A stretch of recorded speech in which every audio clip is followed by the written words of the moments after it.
ഒരാനയും ഒരു നായയും ഒരേ സമയത്ത് പ്രഗ്നൻ്റായി. 3 മാസം കഴിഞ്ഞപ്പോൾ നായ പ്രസവിച്ചു.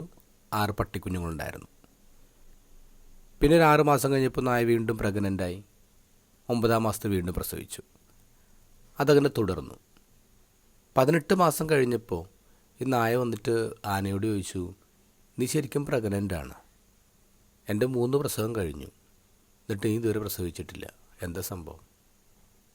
അപ്പോൾ ആന പറഞ്ഞു, നീ ഒരു കാര്യം മനസ്സിലാക്കണം, ഞാൻ ക്യാരി ചെയ്യുന്നതൊരു പട്ടിക്കുഞ്ഞിനെ അല്ല, ഞാൻ ക്യാരി ചെയ്യുന്നതൊരു ആനയാണ്. ഇപ്പം ഞാൻ 18 മാസത്തിലൊരിക്കലേ പ്രസവിക്കത്തുള്ളൂ. പക്ഷെ എൻ്റെ കുഞ്ഞ് ഈ ഭൂമിയെ തൊടുമ്പോൾ ഈ ലോകം അതറിയും. എൻ്റെ കുഞ്ഞൊരു റോഡ് ക്രോസ് ചെയ്യുമ്പോൾ ആൾക്കാരവിടെ നിൽക്കും, എന്നിട്ട് നോക്കും. Because what I carry is something powerful and majestic. വലിയ കാര്യങ്ങൾ സംഭവിക്കാനേ കുറച്ചധികം സമയം വേണ്ടി വരും.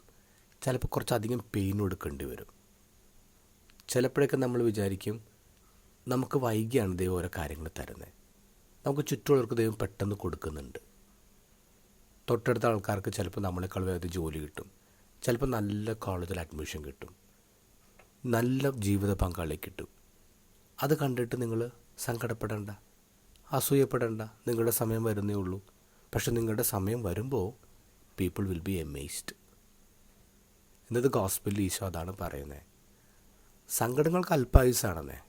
അല്പസമയത്തേക്ക് മാത്രമേ സങ്കടമുള്ളൂ, പിന്നെ അത് സന്തോഷമായിട്ട് മാറും. But you have to wait. ചിലപ്പോൾ ഈ സങ്കടങ്ങൾ ഇങ്ങനെ നീണ്ടുപോകും. അപ്പം നിങ്ങളെന്താ വിചാരിക്കണ്ടേ?